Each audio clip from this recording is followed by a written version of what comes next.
Boa noite. Boa Tudo bem, noite, Lu? tudo bem contigo, Francisco? Tudo ótimo, muito obrigado.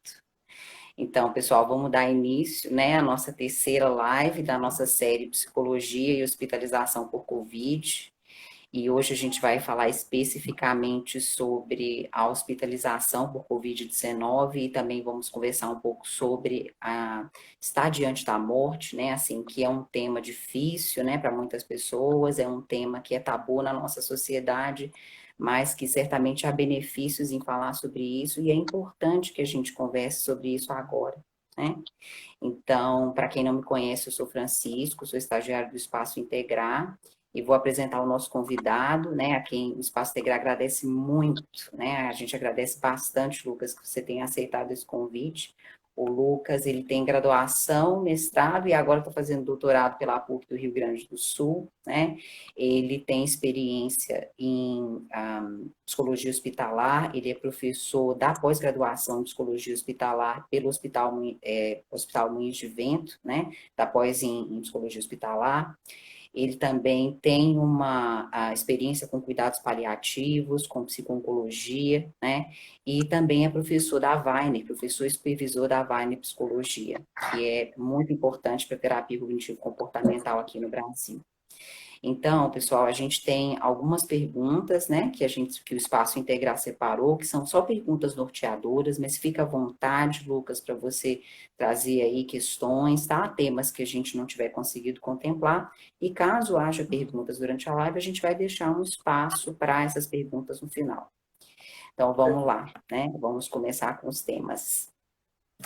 Então, Lucas, eu acho que a primeira coisa que é importante, né, um dos nossos propósitos nessas lives foi dar insumos para os profissionais de saúde que estão na linha de frente, né, e que assistirem esse vídeo que vai ficar gravado no IGTV, que eles possam ter, assim, alguma noção de como é essa experiência de estar hospitalizado, né, para quem está hospitalizado, né, para a pessoa que está daquele outro lado.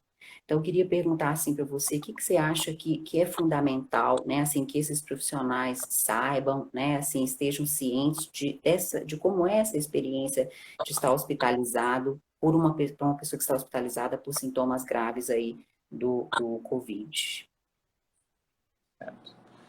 Bom, em primeiro lugar, Francisco, eu agradecer, né, pela oportunidade de estar aqui falando com vocês, né, de ter aceitado esse convite aqui do Espaço Integrar e poder estar compartilhando um pouco da minha experiência, né, e poder auxiliar aí as pessoas a poderem tomar as medidas, né, necessárias para o cuidado das pessoas que estão passando, né, por esse momento tão difícil. Então, eu queria, de fato, agradecer muito vocês por essa oportunidade. Bom, a gente estava falando, né, sobre o que os profissionais vão encontrar quando se depararem com pacientes que estão, né, lidando com a questão da Covid-19. Né? E eu inicio dizendo que o adoecimento, de uma maneira geral, seja ele, né, por um problema físico ou por um problema mental, ele gera sofrimento emocional, né, principalmente dentro de um contexto de hospitalização.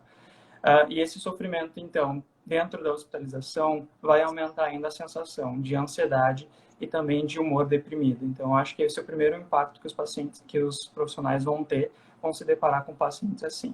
E esse processo, né, Francisco, ele pode ocorrer tanto com pessoas que já tinham previamente algum transtorno psicológico, quanto qualquer pessoa que esteja no momento de hospitalização, né? Mas diante da pandemia da Covid-19, onde há justamente uma preocupação dos profissionais mais intensa com a questão física, com a questão orgânica, porque a gente sabe que é uma doença que pode evoluir rápido e é grave, essas questões emocionais elas acabam sendo não tão bem vistas, né? Acabam ficando em um segundo plano e podendo ser até subestimadas. Mas a gente sabe que esse sofrimento emocional ele pode inclusive impactar na resposta do organismo, né, dessas pessoas, desses pacientes que estão nessa situação, justamente pelo mecanismo através do estresse provocado, né, pela situação em si. Então, novamente, a gente traz a importância de falar dos aspectos psicológicos e por isso que esses espaços, né, esses espaços que estão se abrindo para que a gente possa falar sobre a psicologia e sobre o impacto emocional da Covid-19, porque isso, inclusive, né, então vai ter uma resposta dos pacientes ao impacto deles no tratamento, né? Então, nesse sentido, acho que a gente tem que ter um olhar bem específico para esses aspectos psicológicos, né, dentro da hospitalização. Então, o que os profissionais de saúde vão se deparar quando chegarem lá para realizarem seus atendimentos, né, com os pacientes? Primeiro, eu acho que eles vão encontrar uma pessoa com muito medo, né, e com muita preocupação, tanto com a sua saúde, mas também com a saúde dos seus familiares, né? Porque a gente sabe que a gente está falando de um vírus que tem um alto índice de contágio, né, de contaminação. Então, esse paciente que vai estar lá hospitalizado, ele vai estar sendo cuidado pela equipe, mas ele não tem muita ideia exatamente do impacto que ele pode ter gerado para os familiares ou para pessoas próximas, né, inclusive como um vetor, né, dessa doença. Então, ele vai estar angustiado não só com o seu próprio quadro, mas também, né, com o quadro das pessoas próximas. Então, essa ansiedade vai ficar extrema, né? Esses profissionais também, além dessa ansiedade e dessa preocupação, o paciente vai estar preocupado porque ele não tem uma estimativa de quanto tempo ele vai ficar hospitalizado, né? Diferente, por exemplo, se ele vai se internar para uma cirurgia específica, onde os médicos têm uma previsão, ou para algum outro tratamento, onde o médico também dá uma previsão de quanto tempo ele vai ficar hospitalizado. Quando a gente fala da questão da Covid-19, não se tem exatamente, né, quanto tempo cada paciente fica hospitalizado. Então, essa é uma questão importante, porque esse paciente não vai ter bem claro quanto tempo ele vai ficar lá, o que aumenta ainda mais essa sensação, né, de angústia, de ansiedade. Além disso, gera uma série de mudanças, né, de hábitos nos pacientes. Principalmente a gente tem visto questão de mudança nos hábitos alimentares, né? Uma das coisas que está sendo abordada, está sendo investigada, é que um dos sintomas da Covid-19 é justamente a perda, né, de olfato e de paladar. Então, os pacientes eles diminuem a questão do apetite, né? Isso preocupa muitas pessoas, né? E principalmente os familiares que se deparam com esse sintoma, né? Então, essa é uma das características também que os profissionais vão encontrar. E, claro, né, dificuldades para dormir, principalmente por questão da ansiedade. E aí, justamente, já não dormindo bem, podem ser pacientes que podem ser mais agressivos, né? Podem estar mais irritados pela situação, porque pode gerar angústia, pode gerar raiva, principalmente com essa questão que a gente está vendo de um aspecto social da contaminação. Então, quem me contaminou, para onde, que lugar que isso aconteceu. Então, podem ser pacientes que podem estar revoltados também, né? E, como tu falou, uma angústia relacionada à questão do futuro, né? O que vai acontecer com eles. Eles não sabem muito bem o que vai acontecer. E, na verdade, ninguém ainda tem muitos dados concretos do que pode acontecer com aquela pessoa, né? O funcionamento da doença ainda é muito incipiente, né? Para que a gente possa ter muita clareza, exato, do que vai acontecer com cada pessoa, que tipo de reação ela vai ter, tanto do ponto de vista psicológico, quanto do ponto de vista orgânico, né?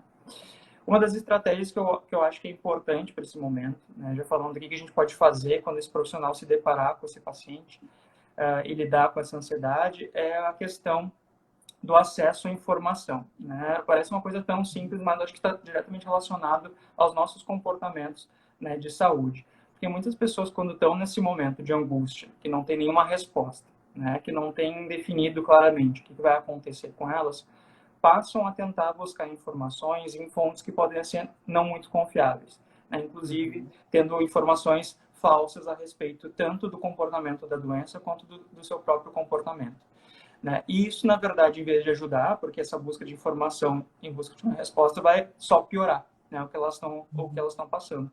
Porque ela vai encontrar uma série de informações que são desencontradas e isso vai deixar ela cada vez mais angustiada por não encontrar, de fato, um caminho sobre o que elas deviam fazer. Por isso, eu acho que o profissional ele deve conversar com o paciente, né, e esclarecer o que está acontecendo, porque certamente essas pessoas que estão lá na linha de frente, né, da batalha do dia a dia, cuidando desses pacientes, são pessoas que vão estar pautando o seu cuidado, as suas estratégias em informações baseadas, né, em questões científicas, né, pautadas por um conhecimento técnico e teórico. Então, esses são as melhores pessoas para eles conseguirem essas informações e não outros mecanismos, né? Então, além disso, né, de servir, eu acho, profissionais como esse caminho de comunicação, eles devem também educar os pacientes, então, sobre as principais reações e sintomas, né, poder informar para eles o que está acontecendo e o que acontece. Conversar também, como a gente está falando, da importância do impacto emocional, dizer que, tipo, quais são as principais reações emocionais, né, que esses pacientes podem experimentar nesse momento. Porque numa tentativa também de normalizar isso, porque a pessoa pode não se reconhecer, né, naquele momento, porque ela pode estar tendo reações emocionais que ela não conhece, né, e incentivar também que eles possam se abrir, né, e se comunicar com a equipe e retirar as dúvidas sempre que possível, né? Eu acho que o profissional tem que abrir esse canal de comunicação com o paciente e se mostrar sempre disponível para isso. Porque se mostrando disponível para essa comunicação, ele vai gerar também um espaço de acolhimento, né, e de escuta, para que essas pessoas elas possam expressar essas angústias, né, nesse momento tão difícil, frente ao seu futuro e também a esse momento atual, né? Eu acho isso primordial, né, Francisco, que os profissionais eles possam então oferecer esse espaço de escuta, mas sem julgamento, né?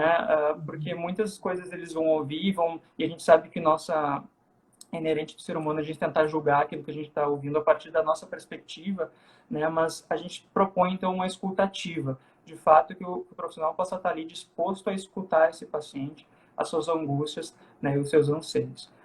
E eu sei que muitas vezes o profissional da saúde ele não vai ter as respostas exatas, né, sobre as perguntas e angústias do paciente, mas acho que o simples fato dele estar ali presente já pode ser uma forma de alívio também.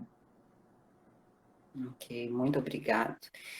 A nossa segunda pergunta, né, assim, já tem um pouco a ver até com a nossa proposta do núcleo de terapias contextuais, porque como você mesmo estava falando, né, tem uma série de sintomas que são orgânicos, que são físicos, e também tem as questões emocionais que aparecem, né, junto com esses sintomas. E uma coisa que a gente tem enfatizado muito no núcleo de terapias contextuais é o mindfulness e até algumas estratégias de aceitação e compromisso para lidar com esses eventos internos, né? Sejam eles orgânicos, sejam eles pensamentos, né? Ou emoções, que a gente não tem controle, né? Assim, eu não tenho controle, por exemplo, quando eu estou com falta de ar, eu não tenho controle quando aparecem pensamentos de ansiedade ou emoções extremas e aparecem muitos desconfortos secundários, né, adicionais, né, eu não devia estar me sentindo assim, eu não vou conseguir suportar isso. Então, o que que a gente pode, assim, como que o profissional de saúde, né, seja uma psicóloga hospitalar, uma enfermeira, né, que está diante de um paciente que está em crise, o que a gente pode transmitir nesse momento? Uhum. Acho que é interessante tu trazer essa questão do mindfulness, né, que é uma estratégia muito utilizada em diferentes situações e que visa justamente que a pessoa não se foque, né, no momento do futuro e se foque mais nos aspectos do presente, né, não deixando que essa mente flutue, né, e discorra muito para os aspectos do futuro, focando mais no momento do aqui e agora. E a gente sabe que essa é uma estratégia muito bem validada, né, tem um grande respaldo científico de uso e serve para diferentes momentos também. No entanto, eu só faço uma ressalva aqui com relação ao uso do mindfulness, né, justamente porque a gente está falando aí da questão da Covid-19, de uma série de sensações corporais que esses pacientes estão sentindo, né? Tu falou da falta de ar, né, da falta de respiração, então uma série de coisas que eles vão sentindo. E nesse processo, né, quando a gente entra em mindfulness, a gente entra em contato mais próximo para essas reações e a gente acaba voltando nossa atenção para elas, né? Então, essas estratégias como o mindfulness de atenção plena podem fazer com que os pacientes acabem maximizando aquilo que eles estão sentindo, né, e sentindo de uma maneira mais intensificada. Então, a gente tem que tomar um pouco de cuidado com isso para não aumentar o desconforto desses pacientes, né? Porque no momento que eles prestam mais atenção naquilo que eles estão sentindo no corpo deles, nas reações deles, eles também podem acabar voltando, né, o foco atencional para isso e maximizando, né, essa sensação. E um dos princípios que a gente fala para isso é muito trabalhado com relação a pacientes que têm transtorno do pânico, que é a nossa capacidade de interocepção. O que é isso, né? De a gente conseguir prestar atenção, ou seja, da gente conseguir ter a nossa percepção sobre estímulos internos do nosso corpo. E a gente sabe que um paciente com pânico, ele fica hiperalerta a essas reações, né, interpretando cada pequena reação corporal como se fosse um novo ataque de pânico. E isso, então, pode acontecer no momento que eu trabalho com atenção plena com esses pacientes, e eles acabam se voltando a atenção justamente para o sintoma físico, né?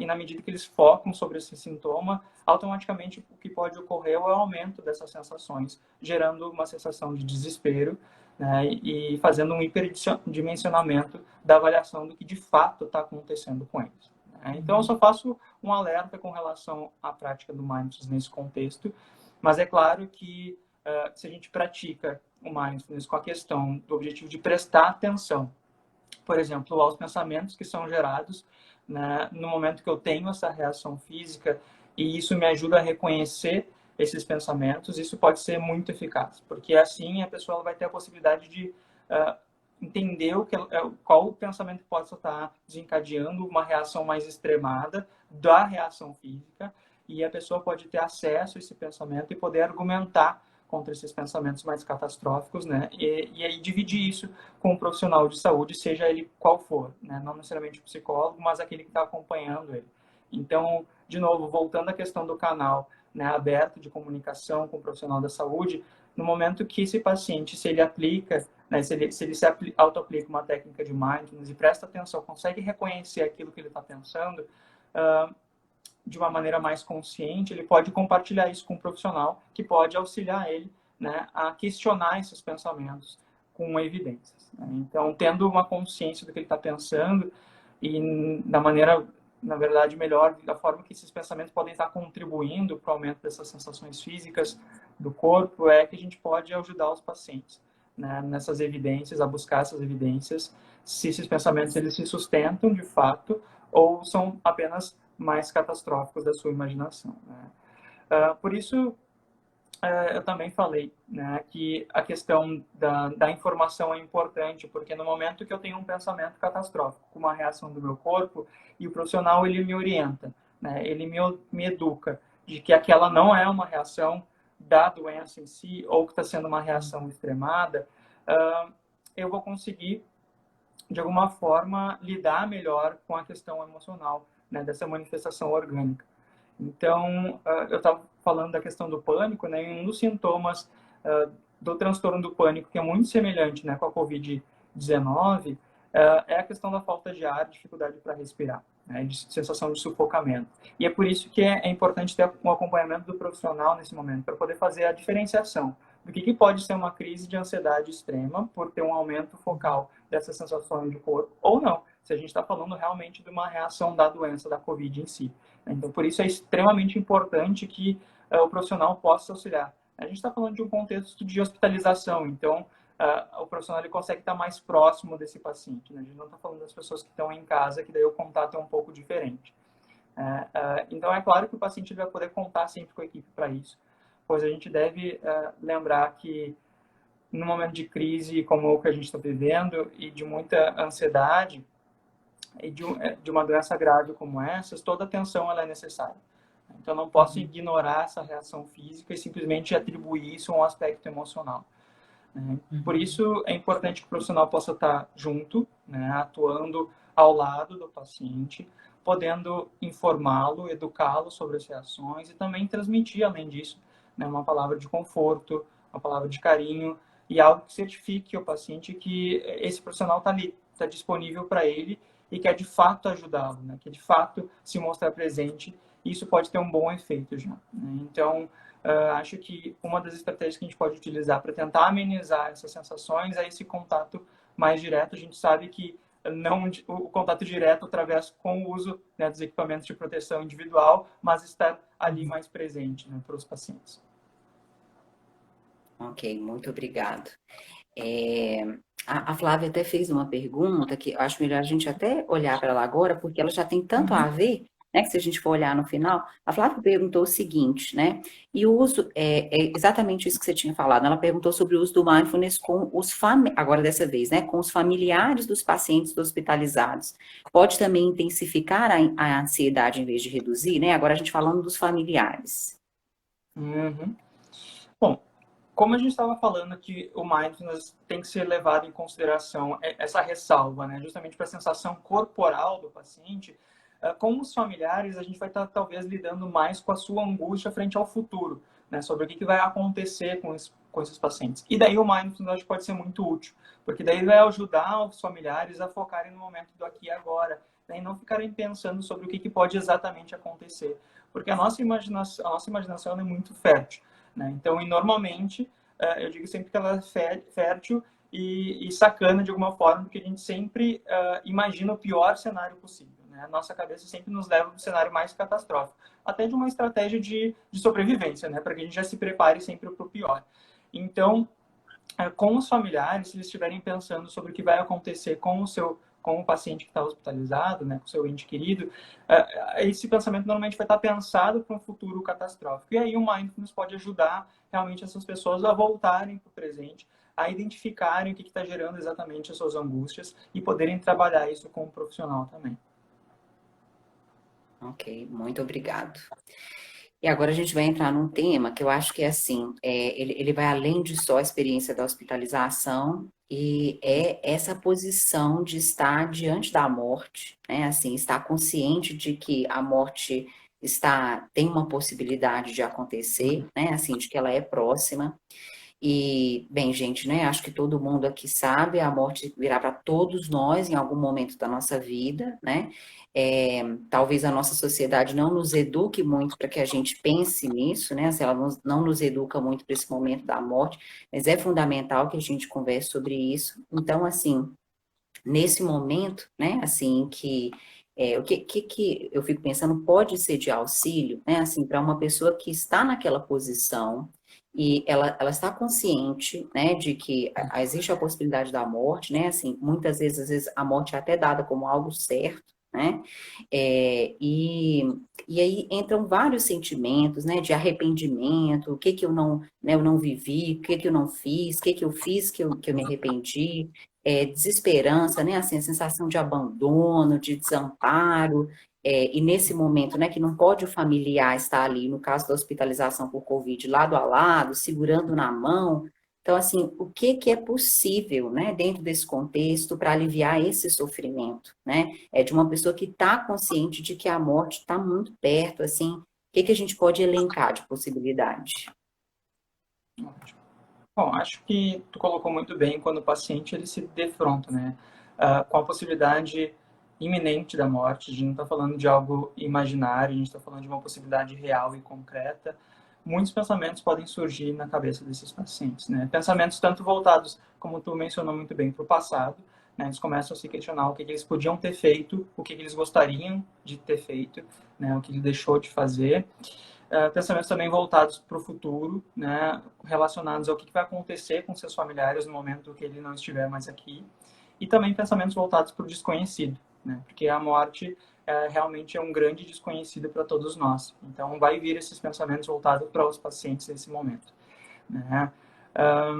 E é muito difícil, né, a gente já lidar com essas questões normalmente, e é mais difícil ainda a gente lidar com essas questões longe das pessoas que a gente ama, né, sem poder compartilhar tudo que a gente está passando, né, tudo que a gente está pensando, tudo que a gente está sentindo. Então, realmente, essa questão do distanciamento, né, provocado pela hospitalização, que é gerado pela questão da Covid-19, isso intensifica ainda mais essa sensação diante da morte, né?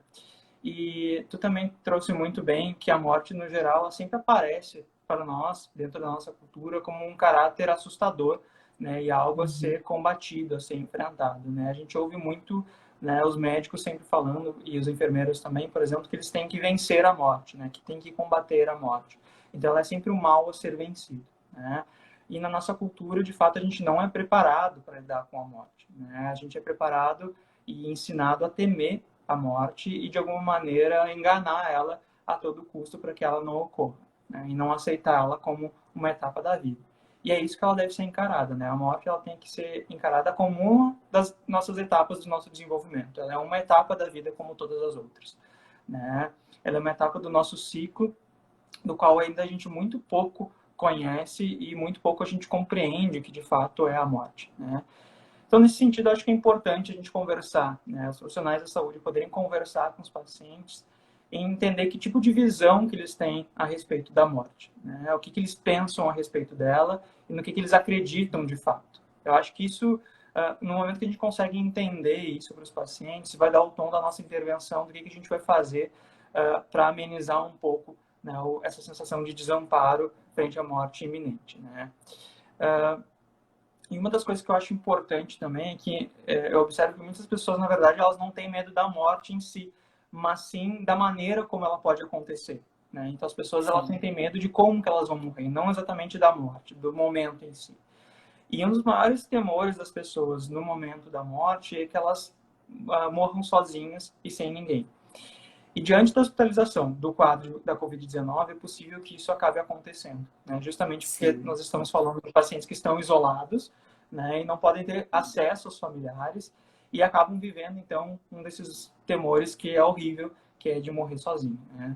Por isso, de novo, é importante que a equipe possa estar presente, de alguma forma tentar amenizar esse sofrimento, né? Novamente se colocando como canal de comunicação, como canal de escuta, mas também, além disso, pensando em algumas estratégias mais ativas, né, que os profissionais podem estar fazendo nesse momento. Nesse sentido de estratégia mais ativa, eu fiquei pensando aqui um dos modelos um modelo de terapia que a gente pode aplicar nesse momento para esses pacientes, que eu acho que é bem propício, se chama terapia da dignidade, né? Que é um modelo de uma intervenção breve de terapêutico criado por um psiquiatra canadense, né, o Harvey Shoshinoff. Então, o Shoshinoff ele criou a terapia da dignidade a princípio para pacientes paliativos, né, e acabou se amplificando para outros tipos de casos também, né? Então, o que consiste esse modelo? Né? Uma intervenção breve, né? Não uma intervenção muito complexa, mas que é desenvolvida para dar sentido a algumas das questões que a gente estava falando, dessa angústia, né, psicológica existencial que acontece e que acomete os pacientes justamente quando se deparam com uma morte tão iminente como a gente está falando nesse caso da hospitalização, né? Então, essa estratégia visa conversar com o paciente, entrevistá-lo, é um protocolo de algumas entrevistas, onde a gente vai descobrir principalmente quais são as vontades do paciente, que tipo de lembranças ou assuntos inacabados, né, que ele tem, com o objetivo de construir com ele um documento de legado. Então, o principal objetivo dessa intervenção é que a gente possa, através dessas entrevistas, construir um legado para o paciente. E por que eu acho que isso é super importante? Porque no momento que a gente está falando de pacientes que estão afastados da família, muitas vezes eles não vão conseguir dizer palavras que eles gostariam para seus familiares, não vão conseguir deixar de fato esse legado de memórias afetivas para eles, né? E o que vai ficar registrado normalmente é a perda traumática, né, para esses familiares. Então é um jeito, inclusive, de amenizar a perda para os familiares em si, né? Então acho que essa é uma forma interessante que os profissionais podem utilizar para que possam se despedir mesmo à distância, né? Que possam deixar esses registros das memórias afetivas mais importantes e que isso possa ser lembrado depois, né? E com tanta tecnologia que a gente tem, com o uso de celular, da internet, a gente pode gravar vídeos com os pacientes, reunir fotos com eles, músicas, áudios, de uma forma que tudo isso a gente possa de fato construir esse legado e isso possa ser passado, né, para esses familiares, né? Então, essas entrevistas que a gente faz é uma entrevista estruturada, a gente registra, a gente grava essa entrevista, depois a gente transcreve essa entrevista na íntegra, mostra para o paciente e ele edita, né, partes que ele gostaria ou não de fato compartilhar com seus familiares. E isso deixa, então, um legado para esses familiares, de uma maneira que esse paciente ele gostaria de ser lembrado. Então, essa é uma estratégia ativa, né, que a gente pode utilizar para tentar amenizar, né, esse momento da morte iminente, fora do contato social que nós temos com nossos familiares, né?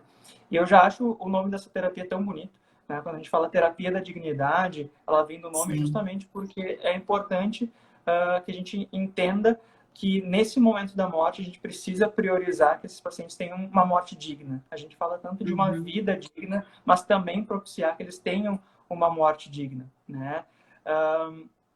E de uma maneira de fazer isso é justamente a gente manter preservado esses valores dos pacientes e essas memórias afetivas que eles vão ter e passar isso para os familiares de alguma forma. Então, eu vejo que não vi ainda isso acontecendo aqui no Brasil. Acho que a gente precisa capacitar mais profissionais para fazer isso, né? Não é um modelo tão divulgado, difundido, apesar de ser bastante antigo já. E acho que nesse momento onde a gente está enfrentando a questão do isolamento, né, para os pacientes hospitalizados, é uma estratégia que poderia dar muito certo. Nossa, muito obrigado, Lucas. Agradeço bastante. Assim, acho que todo mundo que está vendo é inovador para praticamente todos nós. Então, é muito interessante, né? Não tinha conhecimento e parece, assim, fantástico. E uma coisa que eu acho também importante compartilhar, né? Uma pessoa que se tornou referência no Brasil em cuidados paliativos, aquela médica, né? Acho que é Ana Cláudia Quintana Arantes, que Isso. escreveu aquele livro A Morte, um Dia que Vale a Pena Ser Vivido, né? E quando ela fala dos nossos arrependimentos, né, naquele momento, acho que também tem um pouco da gente ter um pouco de autocompaixão conosco e entender que, assim, aquilo era o melhor que a gente podia fazer naquele momento, né? Então, assim, aquilo que a gente fez, o que deixou de fazer, né, esse olhar de que o que eu teria feito diferente, ele é o olhar do agora, né? Ele é o olhar daquele momento. Então, na hora que a gente estava vivendo aquilo, era uma outra questão, né? Isso, acho que ajuda a pessoa que está naquela posição, né? Mas, quando a gente chegar na nossa última pergunta, para a gente pensar, assim, como essa relação com a morte devolve um pouco para a nossa relação com a vida, né? Uhum. Mas a gente vai chegar lá. Então, vamos lá. A nossa quarta pergunta é sobre espiritualidade, né? Então, assim, isso é uma coisa que eu acho que é importante primeiro da gente esclarecer, tá, gente? Assim, que espiritualidade, ela pode estar ligada à religiosidade, mas não necessariamente, tá? Então, assim, a gente conhece pessoas, acho que todo mundo conhece, né? Assim, uma pessoa que é espiritualizada, não necessariamente ela é religiosa, né?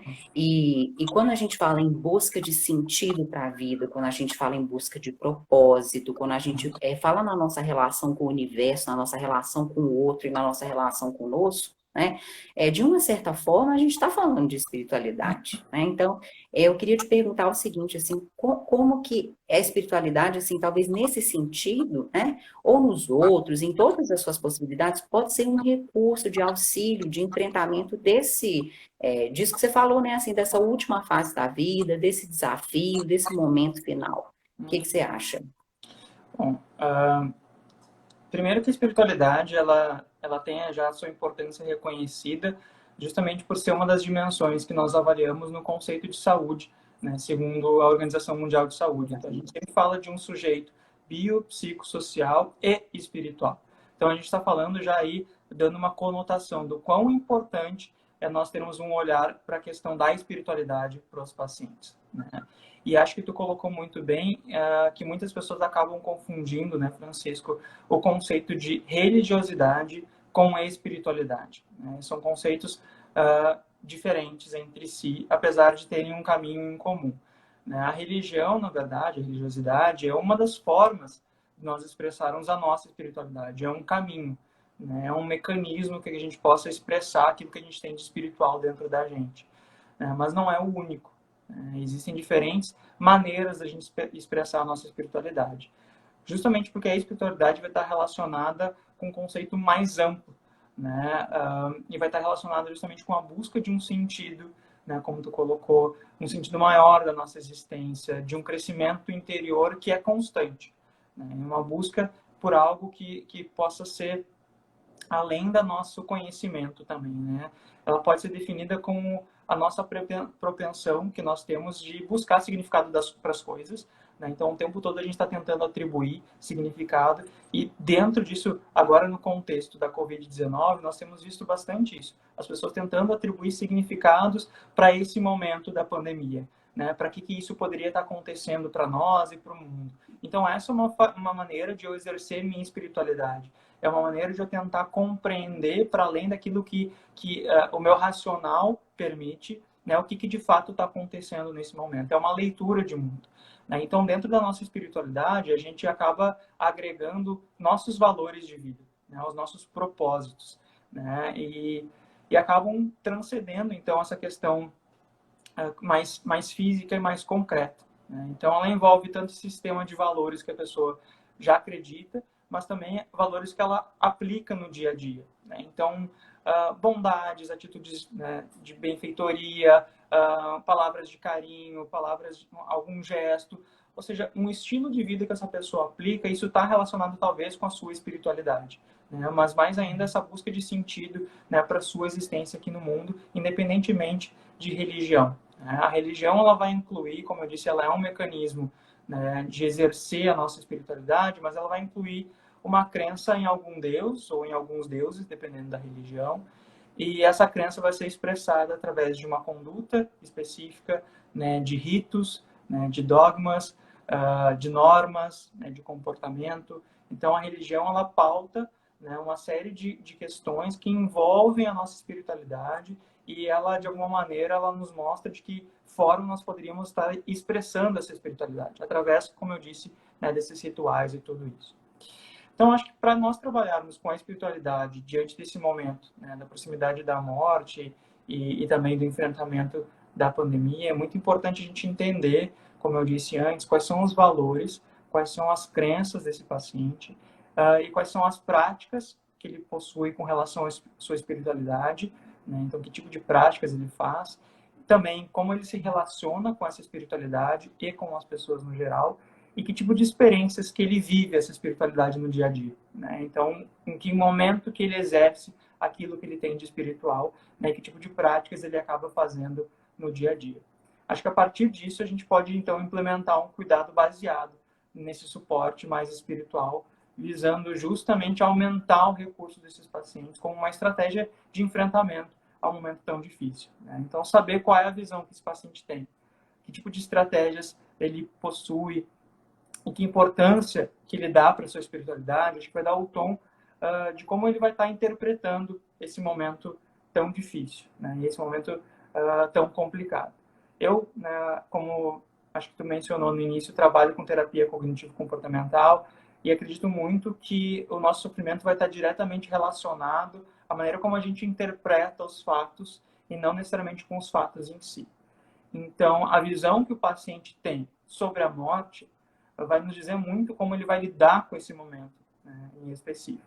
Então, compreender quais são os seus sistemas de crenças, quais são seus valores e também seus propósitos de vida, vai nos ajudar a compreender melhor a visão que esse paciente tem sobre a morte e poder encaminhar aí o nosso atendimento, o nosso acolhimento, né? E eu sempre gosto de pensar em estratégias que a gente pode aplicar na prática, né? Eu acho que é muito bom a gente falar filosoficamente sobre o que isso acontece, mas principalmente para quem está no dia a dia, lidando com os pacientes, né, na linha de frente, acho que é importante a gente sempre deixar o recado do que fazer com tudo isso, né? Então, existe um modelo que é muito simples, porém que é muito efetivo, que os profissionais de saúde podem utilizar para auxiliar os pacientes na questão da espiritualidade, que é um modelo chamado FICA, né, as letras F, I, C, A, né, onde cada uma dessas letras significa alguma coisa relacionada à espiritualidade. Então, o F, por exemplo, diz respeito à fé, o I diz respeito à importância e à influência que a espiritualidade tem para o paciente, o C diz respeito à comunidade, e o A, porque é uma sigla em inglês, vem de address, que quer dizer encaminhamento, ou seja, que tipo de encaminhamento nós vamos dar para esse paciente a partir da avaliação da espiritualidade. Então, baseado nesse modelo, que é muito simples, a primeira coisa que o profissional precisa fazer é compreender qual é a fé do paciente. Lembrando, de novo, que fé não necessariamente significa algo voltado para a religião, mas que tipo de coisas que ele acredita e que dão um sentido para a vida dele. Então, é isso que a gente vai estar se relacionando com relação à fé. Depois, acho que deve-se investigar a importância, né, e a influência dessa crença, dessa fé, ela possui também nos comportamentos desse paciente. Se influencia na maneira que ele se cuida, né, na atitude dele diante de momentos difíceis, de momentos de crise, diante de uma perda. Ou seja, de que maneira essa crença que ele possui, essa crença em valores, em hábitos de vida, de que maneira isso influencia nos seus comportamentos diante de uma série de contextos, né? Então, em contextos de perda, né, em contextos de crise, na atitude dele diante da vida, né? Então, que maneira que isso influencia. E aí a gente tem o I do FICA. O C, que é de comunidade, vai envolver justamente de que forma que a pessoa convive, né, com outras pessoas que também compartilham dos mesmos valores e crenças que ela.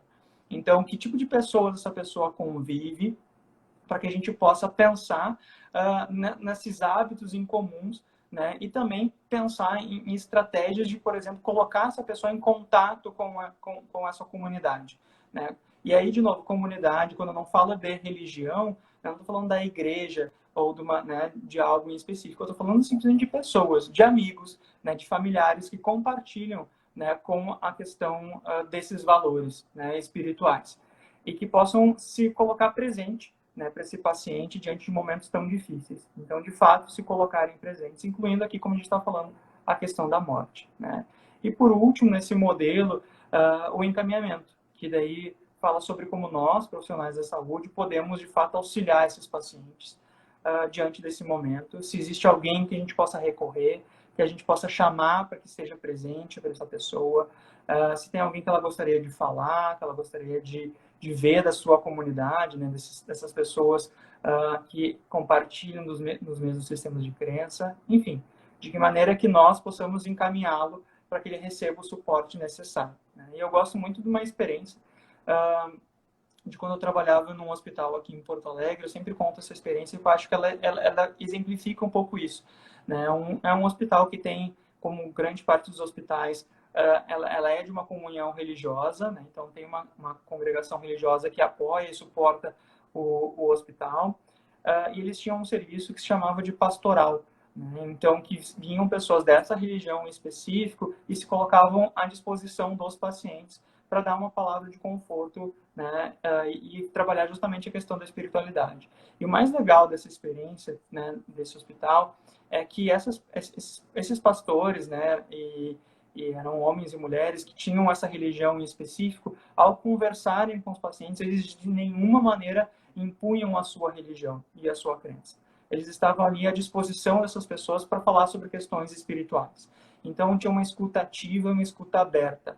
Então, apesar deles seguirem uma congregação em específico, eles estavam justamente fazendo, né, essa questão do FICA. Eles estavam, de fato, interessados nos valores dos pacientes, no quanto que eles compartilhavam esses valores e de que maneira eles poderiam encaminhar a aplicação dessa espiritualidade para esses pacientes.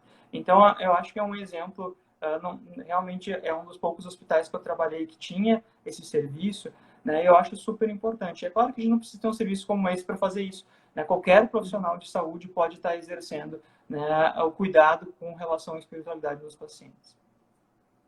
Sim, e me parece que uma coisa muito importante no que você falou é que nesse momento é importante a gente avaliar aquilo que é importante para o outro, né? Assim, o que é espiritualidade da maneira como ele vê, né? Porque assim, eu posso ter uma forma de viver isso que é diferente daquela pessoa, né? E nesse momento é importante eu aproximá-la da forma como ela vivencia a espiritualidade, como ela vivencia os valores dela. Achei isso fenomenal, muito obrigado. E por fim, né, assim, uma pergunta que eu acho que é importante a gente colocar aqui, antes da gente chegar nessa última pergunta, é se tem alguma coisa, assim, Lucas, que você acha que não deveria ser evitada, de ser dita, né? Eu pensei nela aqui agora, mas eu acho que ela é muito importante, assim. Tem alguma coisa que você acha que a gente deve evitar de dizer para uma pessoa que esteja nessa posição? Sim, eu acho que a coisa que a gente mais deve evitar de dizer e que, na verdade, é mais comum e automático de a gente fazer é dizer para as pessoas que vai ficar tudo bem. Né? Por quê? Porque a gente não tem controle sobre essas coisas. Então, eu não tenho como dizer para um familiar de um paciente que está hospitalizado que vai ficar tudo bem. Porque o meu conceito de bem pode ser diferente do dele. Né? Então, talvez ele esteja com a expectativa de que esse paciente vai sair curado. E talvez isso não aconteça.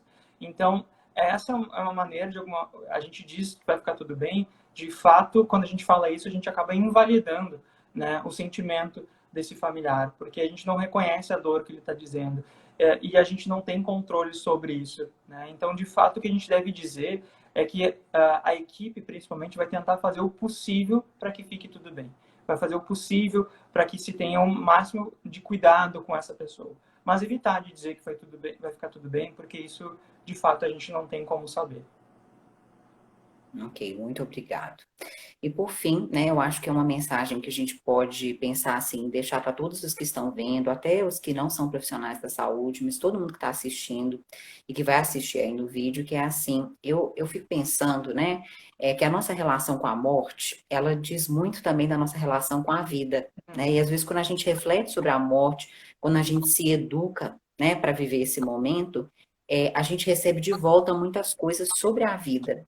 Então, o que você acha assim que a gente poderia fazer para a gente desenvolver uma relação melhor com a morte ao longo da vida, né? Assim, pensar na morte não como um gerador de desespero, né? Uma coisa que vai deixar a gente fora do comum, que a gente vai querer evitar, mas sim como algo que pode ajudar a gente a viver com valor. O que você acha? Acho que é uma ótima pergunta, né? E eu iniciaria falando, respondendo essa pergunta, citando uma frase que eu gosto muito, principalmente como eu tenho uma experiência com pacientes oncológicos, que há sempre o questionamento de quanto tempo de vida essas pessoas vão ter. E eu acho que nesse contexto da Covid também isso tem acontecido.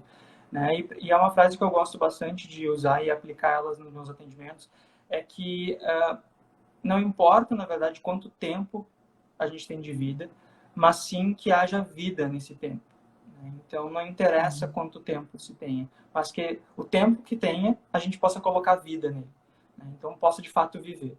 E acho que essa frase, ela resume um olhar que a gente pode ter diante da morte, né? Pois ela é certa, como a gente estava falando no início aqui, para todo mundo, e faz parte do ciclo da vida, né? Então, ela não deve ser combatida, mas sim compreendida, né? E ser entendida como um processo e aceitado em sua plenitude, porque de fato todos nós vamos para esse caminho, né? E é claro, quando eu falo isso, não quero de maneira alguma dizer que ela não gera sofrimento, né? É óbvio que a morte gera sofrimento, pois de alguma maneira ela nos afasta das pessoas que nós amamos. Então, ela vai gerar sofrimento. Mas também eu vejo isso, né, algo como a gente estava falando anteriormente, que é algo extremamente cultural, né? Porque em algumas culturas e algumas nações, inclusive a morte é comemorada, né? São feitos ritos de passagens diante da morte, e então são trabalhadas aceitações dos familiares diante de um processo inevitável desde muito cedo, né? E é na nossa cultura que a gente enxerga normalmente a morte como algo a ser combatido e não vivido.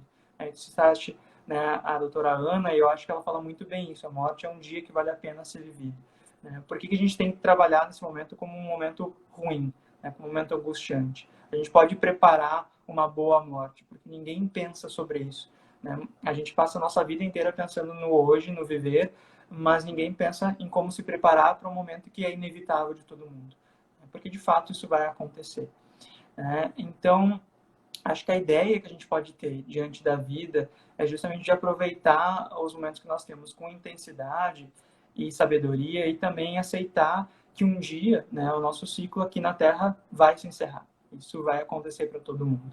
E por isso que é sempre importante focar no aqui e agora, né, focar no momento presente, tentar fazer aquilo que a gente tem vontade, né, tentar manifestar os nossos desejos e principalmente manter um diálogo aberto com as pessoas que nós amamos, e tentar, de alguma forma, nos livrarmos da culpa, nos livrarmos de coisas que nos impedem de colocar em prática aquilo que é o nosso desejo, para que não chegue justamente, né, no momento onde aconteça que a morte é iminente, a gente não se arrependa das coisas que a gente não fez, né? Então, eu sempre vi muitos pacientes que se questionavam, bom, agora nesse momento que eu me aposentei, aconteceu isso, agora que eu me preparei, aconteceu tal coisa, né? Que de fato a gente não tem como se preparar para as coisas que vão nos acontecer. Por isso que é tão importante viver o hoje, né? E quando eu digo isso, eu não quero dizer que a gente não precise se preparar e se organizar para o futuro, né? Porque de uma forma financeiramente é importante isso, né?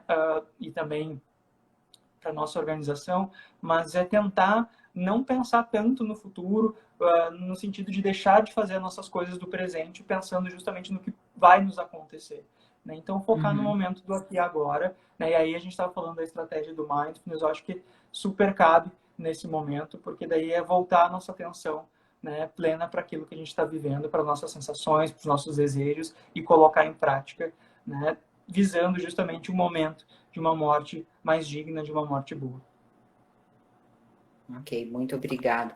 Eu acho, assim, assistindo as 3 lives, que uma coisa que eu acho que fica, assim, em comum entre elas, né, é que esse, gente, é um momento que a gente vai precisar de ter bastante compaixão, né, tanto autocompaixão, mas compaixão com o outro, com o sofrimento que o outro está vivendo, com as dificuldades, com os desafios. Então, eu acho que essa é a mensagem que essas 3 lives estão trazendo, né, seja quando a gente está falando da saúde mental do profissional de saúde, seja quando a gente está falando do luto do familiar, ou até da experiência do hospitalizado, é a gente exercer isso, né, que a gente tem, que a gente pode, que é a compaixão. E aí vamos dar uma olhada para ver se teve alguma pergunta, algum comentário, né? Algumas pessoas aí falando que gostaram da live, a Mércia falou ótimo, a Flávia também, pessoas do Espaço Integrar, que a gente quer muito bem, pessoas falando maravilha. Ô, pessoal, agradeço bastante, tá? Eu que agradeço, né? Agradeço a todos que assistiram aí a nossa live e queria também, né, assim, dizer que se você gostou, esse vídeo vai ficar gravado aqui no IGTV, então você pode compartilhar com algum profissional que você conhece, alguma pessoa que você conhece. E mais uma vez agradecer ao Lucas, né, porque aceitou esse convite, né, e a gente está encerrando aqui essa série de 3 lives de psicologia e hospitalização por Covid. Então, muito obrigado, Lucas. Então, mais uma vez, eu que queria agradecer, né, a vocês pelo convite. Foi uma grata surpresa ter recebido, né, e poder falar um pouquinho, né, da minha experiência, como eu disse, num momento tão difícil. E eu só queria voltar na questão da compaixão, porque eu acho que tu tem plena razão, né, que a gente muitas vezes acaba usando, eu sempre uso esse exemplo com meus pacientes, os chicotes da vida, a gente pega e começa a se punir pelas coisas e a gente não se ama, né, a gente não tem compaixão com a gente mesmo e às vezes a gente tem com os outros e não conosco, né? Então, acho muito importante isso que está falando, para a gente poder, nesse momento tão difícil também, não nos cobrar caso a gente não consiga estar lidando como dizem que é para a gente lidar. Né? Porque a gente ouve tantas informações de como as pessoas devem estar lidando com esse momento, é um monte de estratégias, né? Que deve fazer exercício físico, deve fazer um monte de coisa, e nem todo mundo consegue fazer isso. Né? Nem todo mundo, dentro da sua realidade, consegue fazer isso. Então, aplicar a compaixão, como tu colocou muito bem, né? De que cada um vai ter o seu jeito, e é claro que essas dicas são estratégias úteis e muito eficazes, mas a gente sabe que tem particularidades de cada pessoa, como qualquer outra intervenção. Então, o recado, acho que final, fica justamente esse, né? Para que as pessoas não se cobrem tanto, né? E possam exercer a autocompaixão. Muito obrigado. Então, até mais, até aí uma outra oportunidade. Eu que E muito agradeço. obrigado. Tchau, Tchau. gente.